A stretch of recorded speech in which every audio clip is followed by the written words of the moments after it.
Christian Brown is a player for them next year, right? If they wind up having to lose KCP, you can envision a scenario. Okay, well, that probably means they can hang on to Bruce Brown, but they've got Christian Brown and what he just showed in the playoffs. I mean, going forward, okay, that's a guy we have.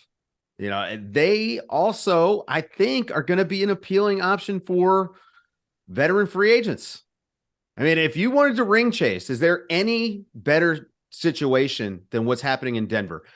Super stable, selfless star who's a center, which is amazing.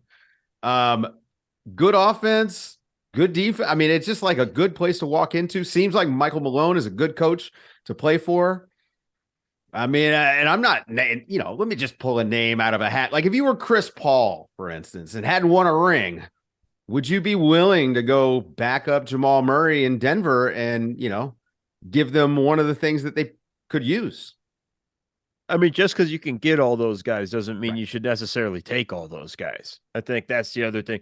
Talking about Miami kind of being selective and making sure they get the right guys is kind of the same thing for Denver. I mean, Denver made a trade, basically told Bones Highland to get the hell out of there. Like that was, one of those instances in that regard, and it probably helped the team in the way they went going forward.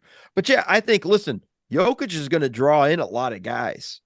People are going to want to play with him because he's going to make you money. He's going to find you shots. You're going to, as long as you play, you cut, you work hard, you'll get opportunities within the Nuggets just off Jokic's genius. And I think that's an important aspect of it. But the one thing too that I find interesting though, like just because you found out stuff this year doesn't carry over to next year. Next year presents its whole set of problems. It's part of the problems that they might have to face. What happens if Michael Porter Jr. says, I want a larger role? I want more shots. I want this. There's, I mean, the disease of me, more. Yeah, of winning, right? Like when you win, it changes things a little bit. Okay, I got my championship. Now I want my stats or whatnot, or who knows how that changes, guys. I don't know. We'll find out, but that's right. Part of the stuff they're going to have to discover next year. If they change at all, maybe they don't. I was thinking this was going to be this like super optimistic podcast, and Mo is just absolutely pouring gasoline on a fire here. I do want to this might fall apart. Well, no, I do want to give more reasons for optimism about the Nuggets. I'm just kidding. Yeah. I think that it's a number. How many of the guys who might be in the situation to want more have talked very openly about kind of the struggle they've had, whether it's Aaron Gordon being miscast in a role, whether it's MPJ and Murray with their health issues. So I think that there's, despite a little bit of youth on the team, and maybe they're just saying what we want to hear. That's always possible. But I think that this is a group that by and large appreciates kind of how great what they have is in terms of everyone pulling together and everyone being put in the best position to succeed.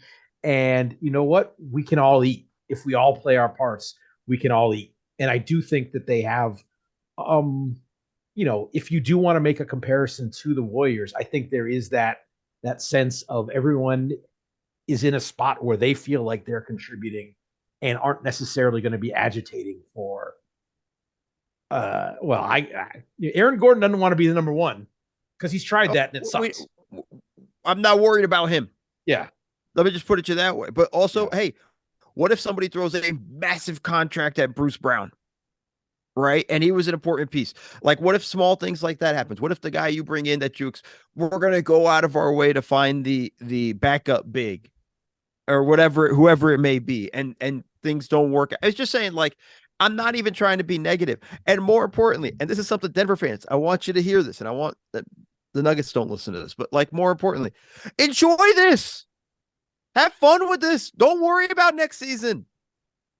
Have fun the next 3 months. I don't think Nuggets fans are listening to any of our. Yeah. They're not listening to this podcast. I think they're all still out. I mean, the parade. We'll get to it Thursday. Yeah, they'll get to it. Parade, which, by the way, I just gotta say, man, couldn't have pushed the parade to Saturday so that like people could be off from work. Did you not see Jokic? Did you not? I know he wanted to go, although he had a good time. I'll tell you this much though. You don't need to push the parade. Your bosses need to understand it's a championship parade.